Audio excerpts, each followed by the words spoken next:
sasa hivi tunachukua tahadhari juu ya ugonjwa wa Ebola.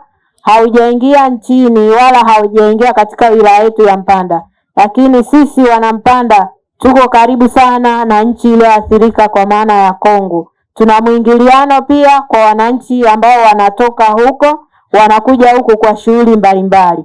Kwa hiyo niwaombe na nitoe rai kwenu, tuchukue tahadhari ambazo zinatolewa na wataalamu wa afya ili tuweze kukabiliana na tuweze kuzuia kabisa huu ugonjwa usiingie katika wilaya yetu ya Mpanda. Sambamba na hilo ni masuala ya usafi katika maeneo yetu tunakoishi, tufeke nyasi, lakini tuna visima katika maeneo yetu, visima ambavyo ni hatarishi, vikiwemo visima ambavyo havijafunikwa. Visima hivi vinatakiwa kufunikwa. Sasa hivi natambua pia wananchi wameanza zoezi la kufyatua tofali. Wanachimba maeneo mbalimbali kwa ajili ya kupata udongo. Hatuwezi kuzuia, ni shughuli za kiuchumi, ila tutazuia wale wanaochimba maeneo yasiyoruhusiwa, ikiwemo kwenye mito, maeneo ya vyanzo vya maji, maeneo ya mabonde.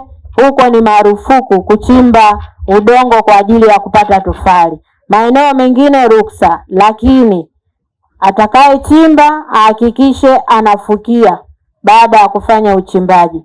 Na watendaji mko hapa, wakurugenzi, mkisimamiwa na wakurugenzi katika halmashauri zenu, msimamie ufukiaji wa mashimo ambayo wananchi wanachimba aidha kwa ajili ya kufyatua tofali au kwa ajili ya shughuli mbalimbali ambazo zinafanyika huko.